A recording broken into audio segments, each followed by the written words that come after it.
just want to say that I love those packets of honey in small cups. It's like a treat. We know what I'm talking about. Okay, so let's see, I wrote some notes down here. So I just wanted to talk a little bit about, so Dina and Corinne asked me to do this a little while back, and I thought, well, you know, that sounds great. I'm gonna be here anyways during the summer doing research, and you know, and I already have a talk ready to go that I gave before on 3D prints, and so, you know, I thought I could provide some awesome examples for incorporating into high school curriculum.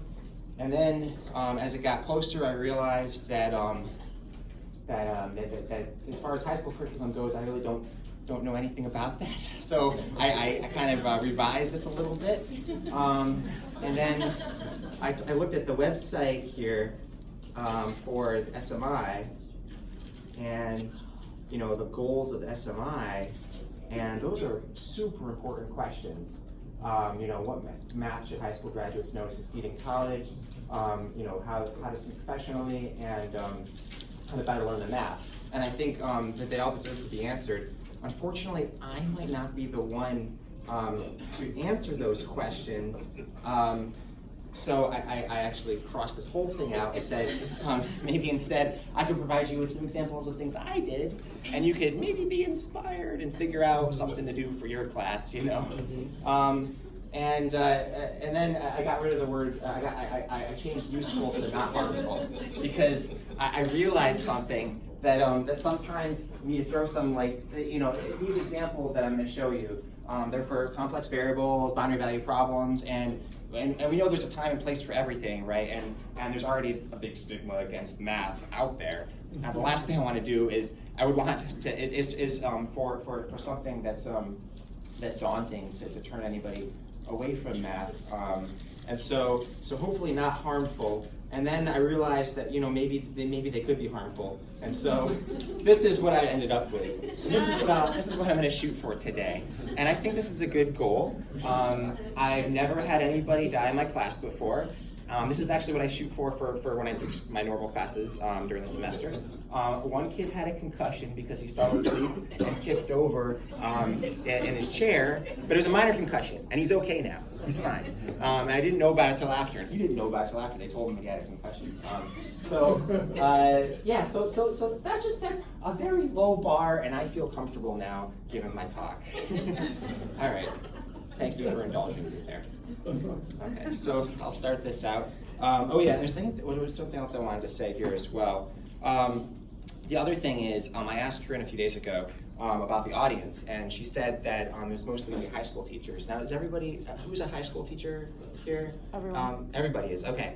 And so that made it even, you know, when I think about that,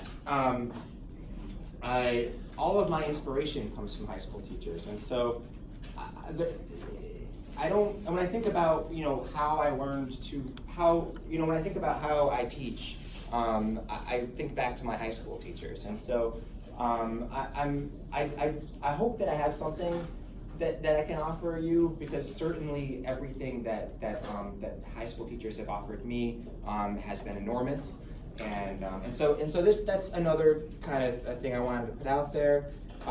Whenever, you know, college professors, most of us don't have teaching degrees, and we kind of learn by trial and error.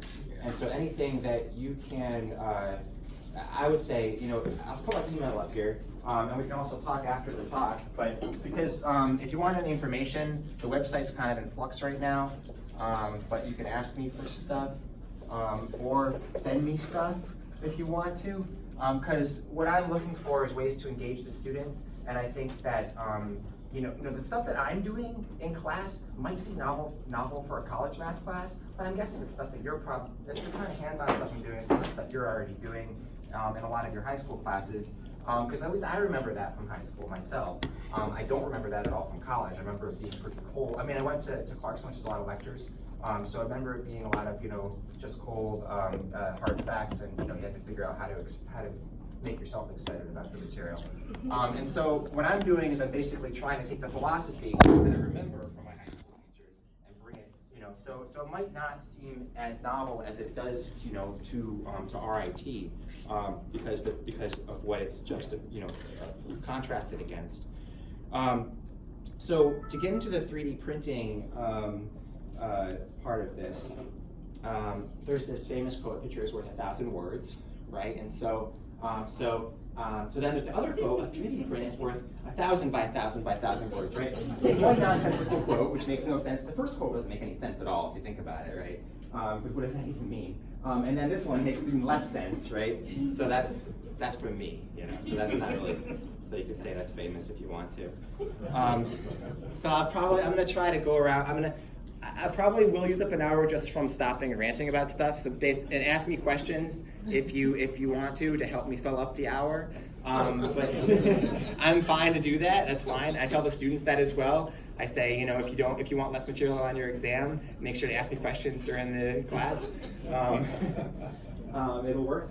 But these are some of the stuff that I've used in my class, and this is some older stuff. So I'll show you stuff that I made in these slides, and then I'll pull up some stuff that I've done the last year or so. But when I first started, I was teaching partial differential equations, and I printed things like the wave equation. I think that's being passed around right now. The heat equation, and a few other things. How to bring the 3D prints into class? Well, a lot of the things that we do are not 3D. They're 1D or 2D, right? You think about, an exponential function, right? That's 2D. It's got two axes, right? Or it's 1D. It's more like it's 1D, right? It's because you've got one dependent variable that depends on, say, time or x. So you have. So how do you make it 3D? Well, these were actually movies. These were 2D movies, and time is into the page. That's how I made it 3D. So this is the first frame of the movie, the thing out here, and then every frame is layered behind it. So it's kind of, this is nice because when I play movies in class, there's two things. I could play it too fast, and I'll be talking at the same time, and the student won't be able to watch the movie and listen to me. And also, we have a lot of deaf or hard of hearing students, and it makes it even worse because they're watching the interpreter, they're listening to me, and they're also trying to watch a movie at the same time. So it's not ideal. The 3D prints are cool because if you print out a movie, you can track along it with your finger as fast or as slow as you want to kind of get a sense of what's happening. This is a wave on a string, so the wave splits into two pieces, hits the wall, comes back in, splits off, comes back in. So that's kind of this is the heat equation. It starts off as this kind of weird square wave kind of thing, and it melts as time goes on. So I think those are being passed around. So those are just a few things that I've used. The reason I did this was to kind of not just it started out as a novelty to try to get the students to associate memories with the lessons, because a lot of times the lessons for these problems, there would be no pictures or anything. It would just be equations on the board, and it would get pretty dry pretty fast. And so it was just trying to make it a little more exciting for me and the students, for both of us. So this is an example of the same class where I printed it's a heat equation. It shows that no matter what you start with, when you melt something, it goes to the same, for this problem, it goes to the same final time, which is this linear function. So you start with two different shapes in the beginning, it goes to the same thing, kind of like a steady state solution to a problem. So that was something that we did then for that one. This one's kind of hard to see because the pictures are kind of small, but this is I made a puzzle out of this problem, and they had to piece together a function to make it continuous. There are a bunch of pieces, and they had to make sure, in order for, the theorem is for this Fourier series to converge, the function has to be a certain type of continuous. And so it was just like a puzzle. It's basically all it was a puzzle, that's it. But the fact that they did a puzzle in class, I think made them happy. That was kind of the thing there. Here are boundary conditions. Okay, so these are two different things I did in class, where you can either let the left side and the right side boundaries move up and down to be free, or you can pin them. So hold them tight on the left and right. And you can see what happens, for different solutions when you do that. These are just usually it's just equations on the board, but to bring them, kind of bring them to life, as the title suggests, by printing them out. This is something, now a YouTube video came out, the University News here is great. They filmed my class, and I can show you one of the, there's part of this movie has this really neat idea from physics where, you know, potential energy, right? You have all these different types of potentials, and one of the equations that we examine in this class is the potential equation, or the Laplace equation. It describes many different things. It can describe electrostatic potential. It can describe a velocity potential in a fluid. It could also describe gravitational potential. And the neat thing about this, okay, so this is kind of, I don't know if you can, I might switch to this thing. I'm going to switch to this thing eventually. Maybe I should try this out and see if it works before. So let's see. I think there's a button here that says .cam.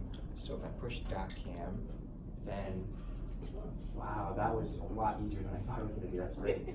Cool. It's a brand new podium, so we are all like excited right now about this. Yeah, this is great. It's so much better than what we had before. I'm teaching here in the fall. Yay! Yeah, so this is going to be awesome. It's the first time we're doing a lecture of differential equations, so that'll be. Do you want the lights down a little bit? It depends on, I guess, how I can make this. Oh, whoa! It's just like. Okay. Oh, thanks. By the way, a lot of these are glow in the dark. Maybe we just put your lights on to see if they glow in the dark. Can I do that? Is this gonna turn them on? Yeah, I'm very excited. They were all sitting. Hold on. Okay. Or not. You can hold them under your table if you need to see. No, I guess we're not allowed Okay. to turn the lights off. Sorry. That's all right. Okay. That's okay. A lot of this plastic, which I'll talk about later, is glow in the dark. Now, looking straight on from this, there's this famous result where if you have a cylinder in a fluid, imagine that hole in the middle being a cylinder. Let's see if I can focus this a little bit better here.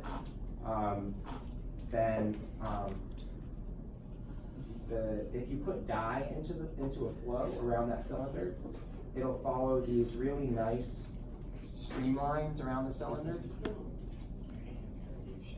Yeah, your hand, if you want to put your hand in there, we can see it better. Oh, my hand in there? Right, put the shadow. No, you had your hand and then the reflection. I think the. Oh, there we go. Oh, Yeah. thank you. Wow, okay, we're learning about this new technology today. I love this. This is interactive. Yeah. Turn the light off. Yeah. Maybe I'll just turn the light off. Whoa! Okay, there we go. That's cool. Now good. Thank you. Wow, okay. All right, that's awesome. So this, imagine this just being a flat picture, not a 3D print. And this thing in the middle is actually a cylinder. And so flow moves around the cylinder. If this was like flow in a tube, and there was a cylinder popping out. And this would be the streamlines of the dye, and this follows the potential equation. Now the cool thing about this equation is it also models other things like gravitational potential. And so the 3D print itself can use the elevation, use gravity to drive the same exact phenomenon that we see as we pump fluid through a horizontal pipe. So, and also these could be electrostatic lines for a problem, which I don't know. Some kind of, okay, you might know it more than I do. So what we had the students do then, oh great, so I can have them both gone at the same time. That's cool.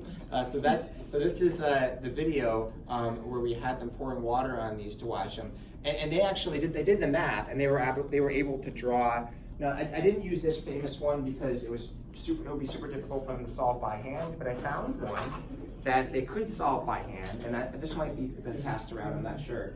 This one right here, this is a problem, a potential that was easy for them to solve by hand, and they could draw the streamlines around this object. So I think I have a video of them actually pretending to have fun doing this experiment. So I'll just open this up, and we don't need the sound because it's just me talking, and it doesn't.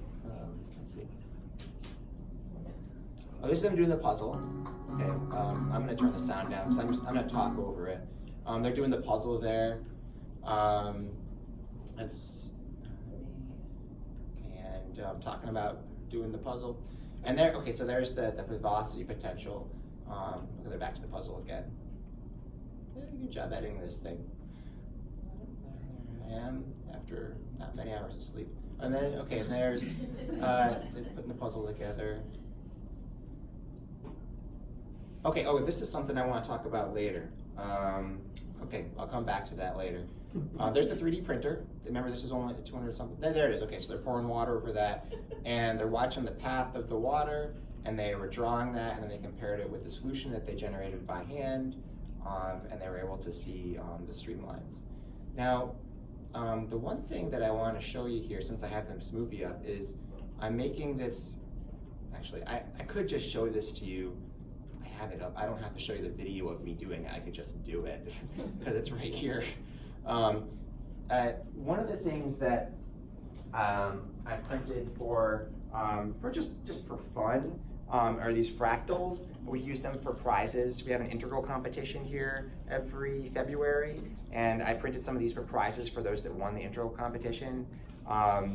And if we try to actually make this fractal, so this is the Julia fractal, and here it is, how you might see it if you look it up on Wikipedia. This is just one of the famous dragon one, I call it, for certain parameters.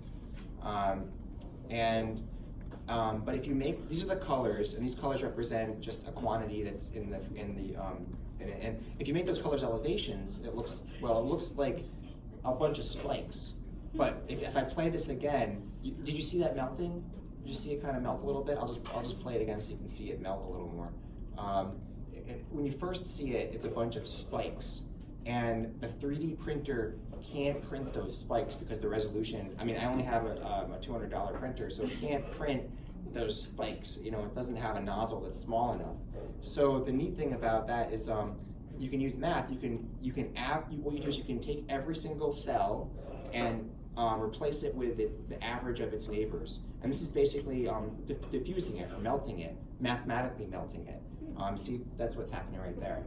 And this, when I melt it, it retains the same cool shape, but it makes it smoother so I can actually print it. So I've been using 3D prints for math. This is the way I've been using math for 3D prints, so kind of going the other way.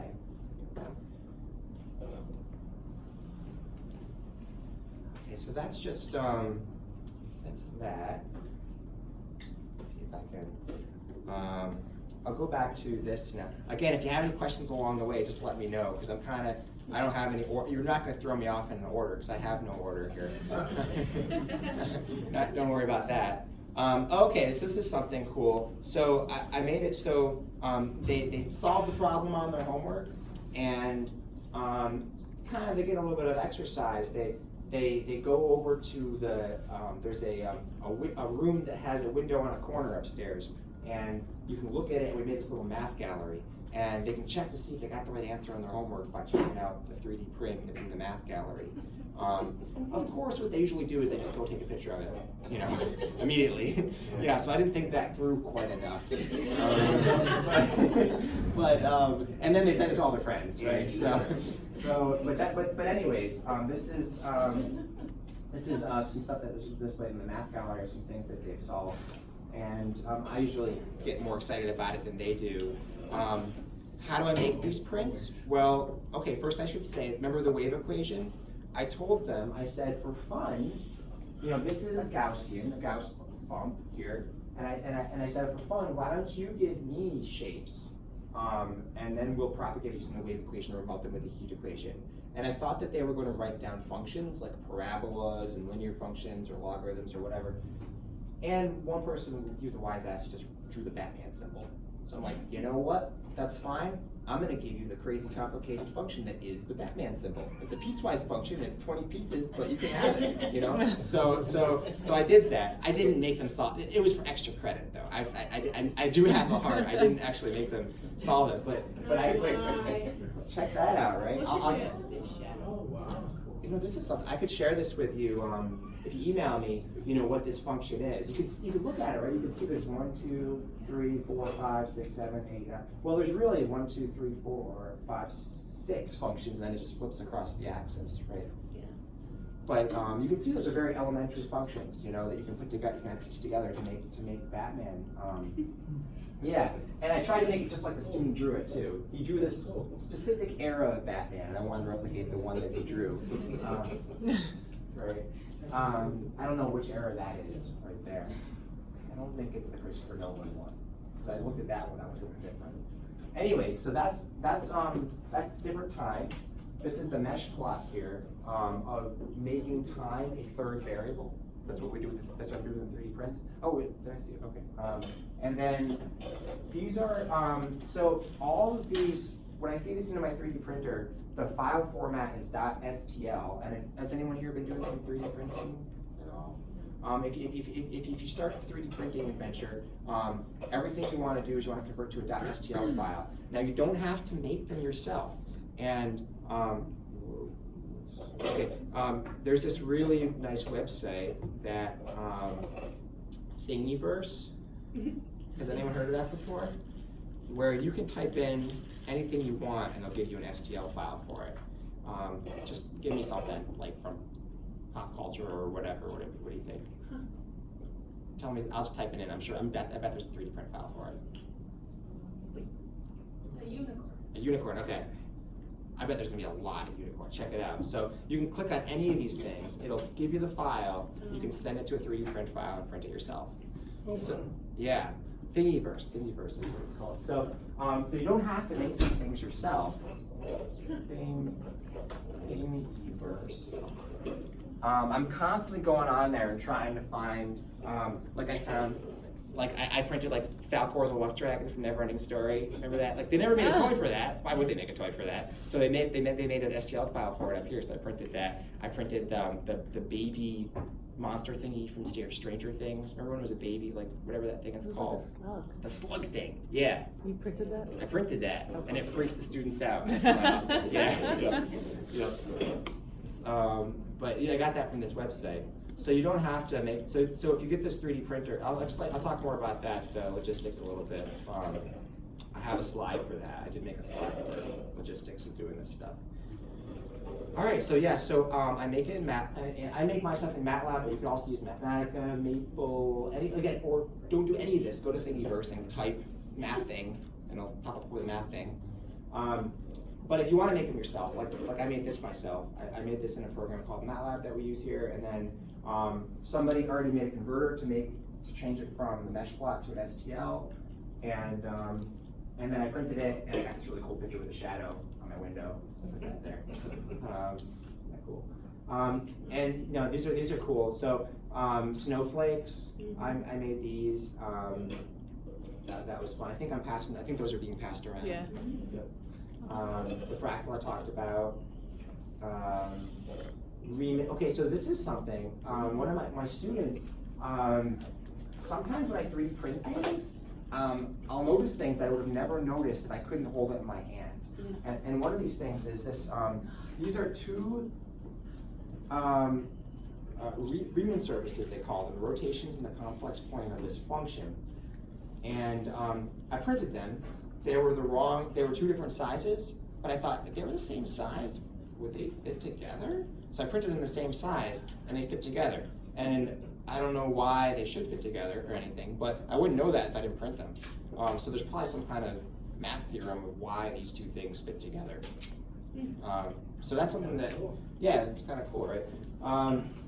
So that's something that, okay, and it's a fourth order saddle point. This is something that you could show to something that you could show, well, here's a second order saddle point, normal like horse's saddle. I'll pass this around. And the horse, right, that's the derivative is 0, right, in the center, but nothing else is 0. The second derivative is not 0, just the derivative is 0. And then the fourth order saddle, the first derivative is 0 in the center, the second derivative is 0 in the center, and the third derivative is 0 in the center. What does that look like? It looks like that. It's got a place for a horse riding a horse. This is from Twin Peaks, right? It's got a place for 4 appendages to ride. So that's